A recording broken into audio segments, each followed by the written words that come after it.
I feel like the Oklahoma City Thunder are really starting to outsmart this Indiana Pacer defense, and their execution has been unbelievable. And in this video, I kind of wanted to break down exactly what they're doing to win, to go up 3-2 and just be one game away from winning the NBA Finals. So look at this play here, right? We're going to get Andrew Nembhard to overcommit to running him off that three-point line, and they're kind of going to give him the outside leverage to the basket, right? So boom, once you're able to initiate that leverage on Nembhard and kind of put him on what we like to call jail, right, the defense has to rotate over. Now usually it's going to come from that strong side post right here, but also you see what they like to call a fire. Okay, what is a fire? Essentially what a fire is a double team from the top of the key.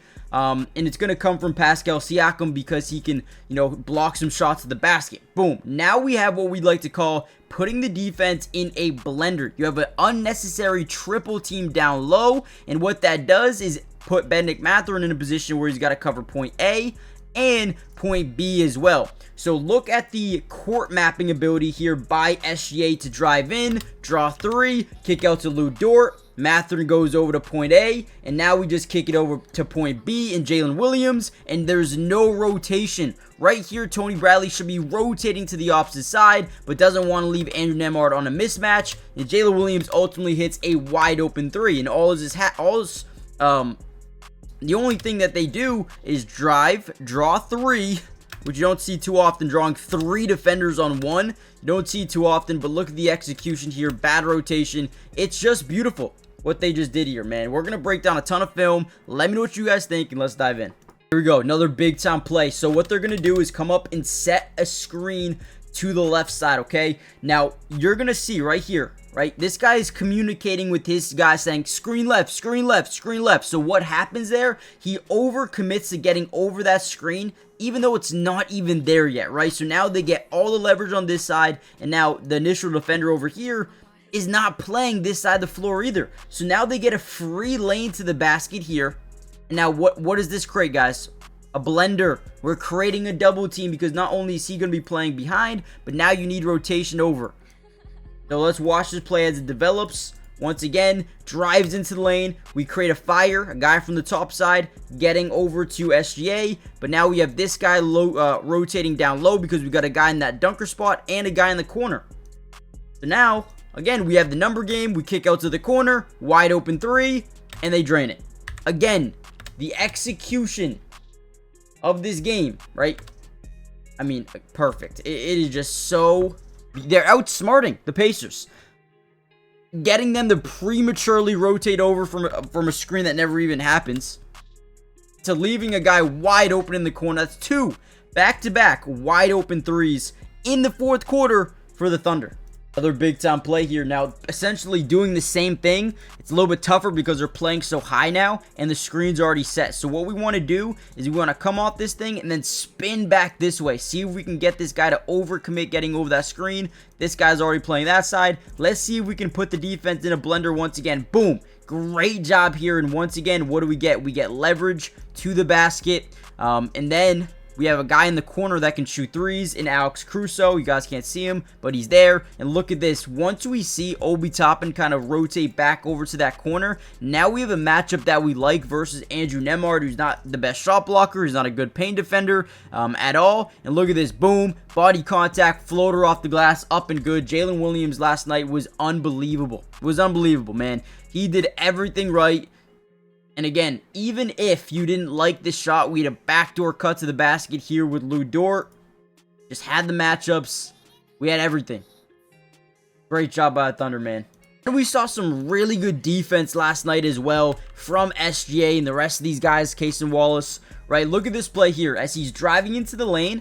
Right, one thing that they expect is the same thing that they were doing on the other side, right? Driving, drawing this guy up, and then this defender would rotate down low. But SGA did such a great job reading and reacting to the eyes of the ball handler, right? So as he's driving in, he does expect SGA to go down low. So they try to get it over to the corner and create an open three. He reads it like a book, steals it, and boom. Now you have a 2-on-2 opportunity, more like a 2-on-1 opportunity because, again, this defender is stuck behind SGA. We drive into the lane and get an open layup and one. Sound dumb. Again, it all came down to execution late in the game when it was a 2-point game, right? It was 85 or 95, 93.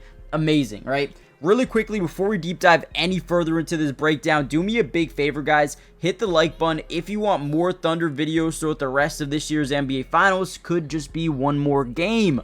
But most importantly, make sure you guys are subscribed. I don't know what that is. You know, an S, subscribe. Make sure you guys join the family. Turn on post notifications if you haven't already done so. It is free. It doesn't cost anything. And like I said before, we will be covering the Thunder throughout the entirety of the season and the offseason as well. Whether it be free agency, the drafts, trades, we got you guys covered for the offseason. Now, they probably won't make too many moves because they've got a great team already set up. But let me know what you guys think, and let's dive back into some more film. Another great play here by Jalen Williams. First thing that we notice is this defense, they kind of adjust into an in-the-gaps defense. What does that mean? Well, whenever SGA got the ball, they'd say, all right, if you drive this way, we're going to send the initial defender, but also we're going to send another one. If you drive to the opposite side, we're going to send another guy. Either way, SGA is not going to be able to have the ball in his hands. So what would they do? They'd have someone in the low post. They'd have two corner guys here in Lou Dort and Alex Caruso, and then they'd either stack a side. Either side that you want, right? Jalen Williams stacks the right side and puts a lot of pressure on Tyrese Halliburton. And look at this, right? As we initiate that double team, now boom, this guy has to close out, runs him off the three-point line, gives Jalen Williams an ability to get to the basket, drives into the lane, and then look at this floater high off the window, gets it to go. Again, Jalen Williams last night was incredible. And every time you'd see that in the gap defense, you'd get a lane to the basket because your guy would overcommit to the three. And again, they did a great job, man. They did a great job finishing when they needed to finish, and that's a perfect example. Here we go once again. Now we're setting up a pick and pop action, right? We're setting that high pick. We're coming off this thing as quick as possible. We want to ensure that this guy has to rotate over, because if you don't, we're going to get that leverage to the lane because our initial guy is going to be stuck in what we like to call jail once again. Now off this screen, we want to pop out here to the three-point line. Usually don't want to curl too far off this thing. Kind of just want to stop right there. Boom. We're going to kick it over early. And now look at this. The no hesitation. We could easily take this three, or we could boom this thing over to the corner. Either which way, we like our opportunity. He decides, all right, I'm taking this shot. High arcing shot. Drains it. Lou Dort from downtown gives them a 116-101 lead, and it was just 95-93. Insane run towards the end of the game, and all they had to do was execute at a high level and make some open shots, and that is exactly what they did. So guys, we're going to end this video here because essentially this game was over. The game was over at this point. Jalen Williams,